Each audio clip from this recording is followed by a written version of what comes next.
Hello everybody, how's it going? So welcome to my review of Super Dragon Ball Heroes. This time we'll be covering episode 48, episode 8 of the Ultra God Mission saga. In my opinion, what I thought was easily the best episode of the arc. It wasn't just focused on fighting, we got some good character moments and we got some lore building as well, which I always appreciate when it comes to Super Dragon Ball Heroes. So those two things combined made this episode, in my opinion, the most standout episode to date. We start off the episode with Demigra using the power of the dark factor that's inside and releasing his full power and going into a different mode. It does resemble Vegito. It makes sense because the power came from him to begin with, so obviously he would have a different design. I like how his arms, his wrists and his arms have got shaped like claws, so that's actually pretty cool. Demigra is the villain that Super Dragon Ball Heroes needed. As soon as he powers up, he immediately teleports to right is Kranoa, aka the Supreme Kai of Time, who's literally immobile. So he teleports to her, he's about to kill her off. Goku comes in Super Saiyan Blue to try and put a halt to that. Doesn't work because Demigra with his giant arms, with his giant claw, blocks Goku's punch, nails him in the stomach. It's similar to the treatment that Ao's got in the previous episode. Goku gets smashed into the wall. There was a level of focus and detail in this episode because they cut in between certain intervals and also managed to focus on what was going on with Demigra.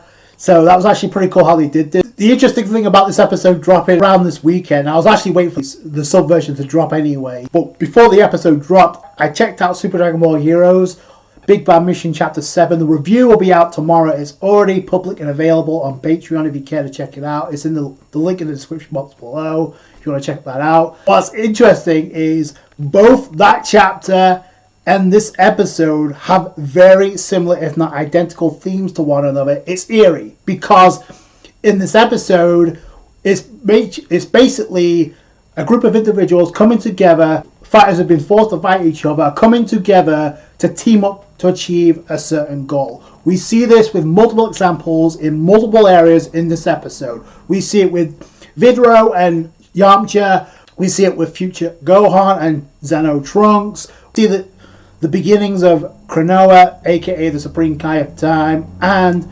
Aos coexisting, working together to come up with a plan telepathically, which gives form of Vegito returning by the end of the episode, which coincidentally is Goku and Vegeta working together as one with the Patara earrings. When it comes to the chapter 7 in Big Bad Mission, if you're not aware, that is essentially when Goku goes up in a 2v1 against Cooler and Frieza, and then later on is joined by Hearts, where he bails him out and it becomes a 2v2.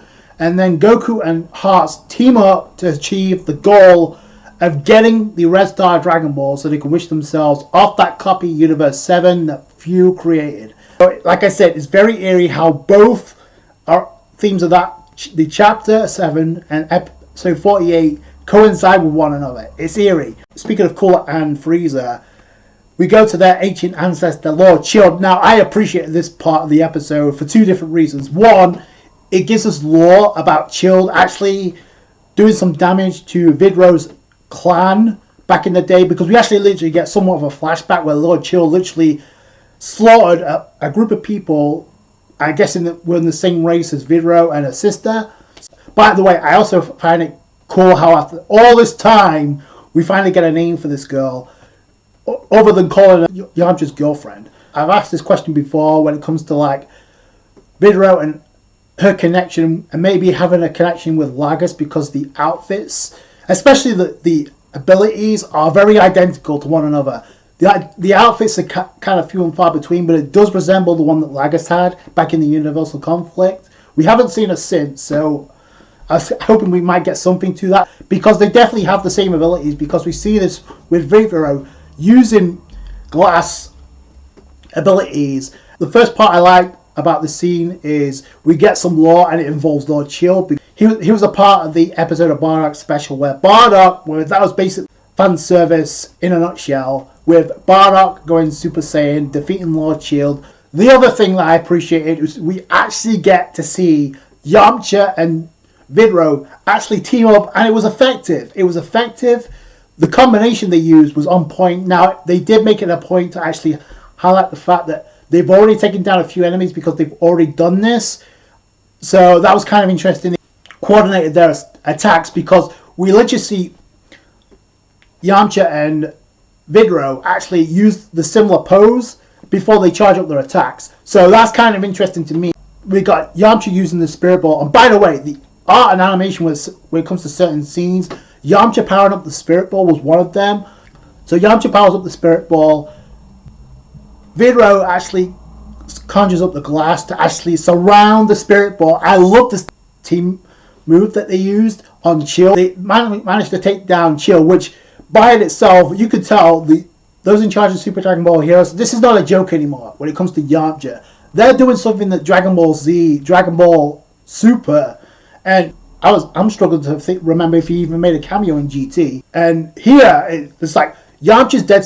They made a point actually have Yamcha step up, and that's all we can ask for, really. And it's not really about power scaling. It's not about power scaling because they use teamwork to take down Chilled. So I love that. So regardless of what side of the fence you on, and regardless if you want to admit it or not, Super Dragon Ball Heroes are doing things better than Dragon Ball Super, and even Dragon Ball Z and Dragon Ball GT failed to do. And that's how you do this.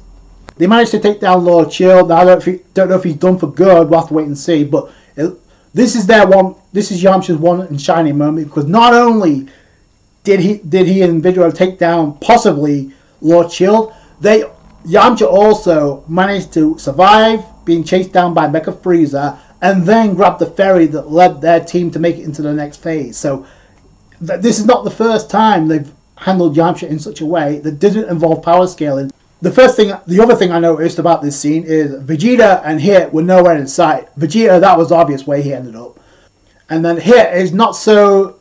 I'm not too sure where Hit was. Either he was there, but he was off screen to give this time to Yamcha and Vegeta to shine, or Hit's elsewhere, possibly to the area. I only think he was to the area where Jiren is at. It switched back and forth. I love the way they handle this episode.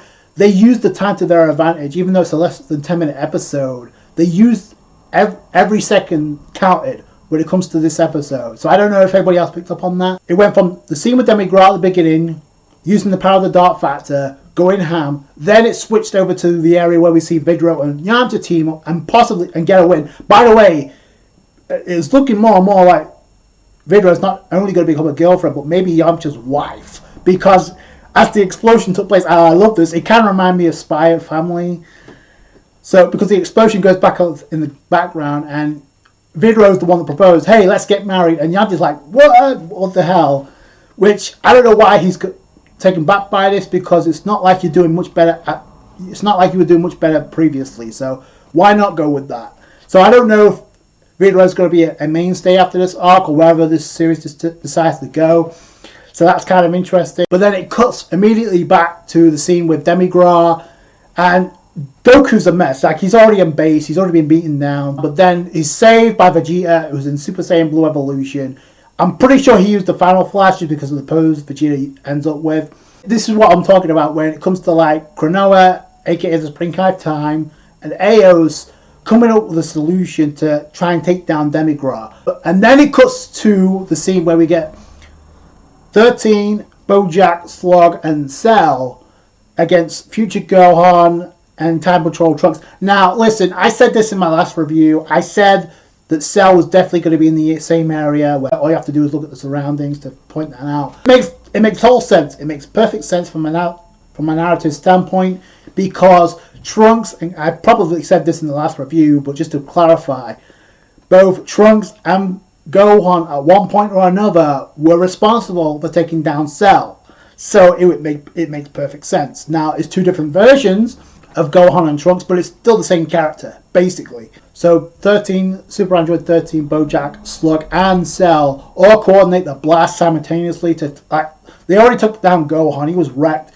Then they tried to take down Xeno Trunks, but Gohan steps up, as his sensei, and actually blocks it with the Masenko, so that was actually pretty cool. And then this, to me, is my favourite part of the entire episode. So we get So we get future Gohan and the speech to Trunks, and he realizes he messed up despite the fact the pain he went through and the decision he made to actually align with Eos. This time I'm going to save you, but Trunks flips it and he's like, no, I'm going to save you as well, because he now has the power. And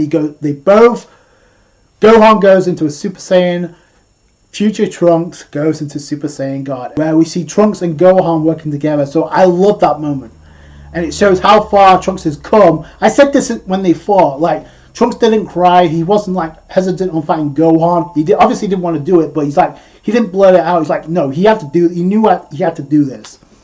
We got that here from Gohan's side. Like, he realizes he messed up and he's willing to try and make things right and allow Trunks to help him out this time and not knock him out.